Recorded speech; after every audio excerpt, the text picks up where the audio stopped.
নমস্কার বন্ধুরা, কেমন আছো তোমরা? সোনাইস লাইফস্টাইলে তোমাদের সবাইকে অনেক স্বাগত।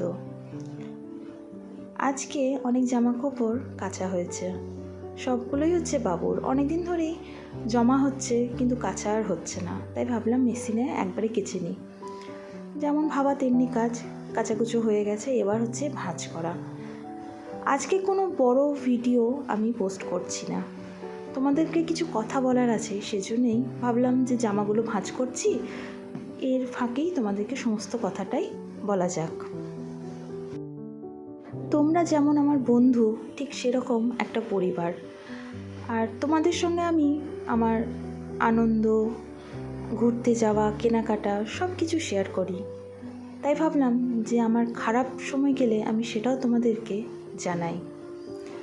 শুধু যে ভালো সময়টুকুই তোমাদেরকে জানাবো তা কি হয়? পরিবারের সঙ্গে তো সব কিছুই শেয়ার করা যায়, তাই না বলো?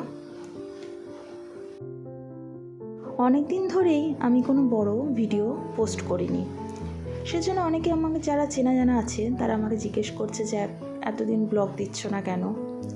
অবশ্য কারণটা কিছু কিছু মানুষ জানে, সবাই তো আর জানে না, তাই ভাবলাম সবাইকেই জানিয়ে দিই ব্যাপারটা। তোমরা তো আমার আগের ভিডিও দেখেছো, সেখানে আমি বলেছিলাম যে আমার বাপির শরীরটা খুব একটা ভালো যাচ্ছে না। ডক্টর দেখানো হয়, সেখানে ডক্টর দেখিয়ে জানতে পারি যে বাপির স্পন্ডোলাইসিস হয়েছে। ডক্টর দেখানো হয়, ওষুধপত্র চলে। ওষুধপত্র চলাকালীনই বাপির পুরো শরীরে র্যাশ বেরিয়ে যায়, বা অ্যালার্জিও বলতে পারো। সেটা নিয়ে আবার ব্যস্ততা, আবার ডক্টর দেখানো।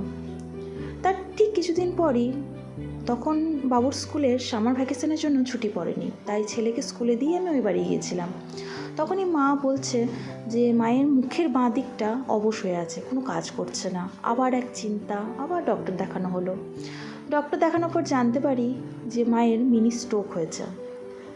একটুর মধ্যে দিয়ে গিয়েছে, ভগবানের অশেষ কৃপা যে তেমন বড় কিছু হয়নি, কিন্তু যেটুকু হয়েছে সেটাই হচ্ছে খুবই মারাত্মক। তারপর ডক্টর দেখানো হয়, সিটি স্ক্যান করা হয়। ডক্টর বলে যে প্রত্যেক দিন ফিজিওথেরাপি করতে হবে। ফিজিওথেরাপি করতেও নিয়ে যাওয়া হয় মাকে। এরই মাঝে আবার একটা খারাপ সংবাদ আমরা পাই যে আমার দাদু আর নেই। দাদু বলতে আমার মায়ের বাবা। আগের ভিডিওতে দেখিয়েছিলে যে বিয়ে বাড়ি উত্তরপ্রদেশ গিয়েছিলাম আমার ভাইয়ের বিয়েতে। এবার অত দূর মামার বাড়ি দাদুকে দেখতে যাওয়া হঠাৎ করে সম্ভব নয়, তার জন্য রিজার্ভেশন দরকার।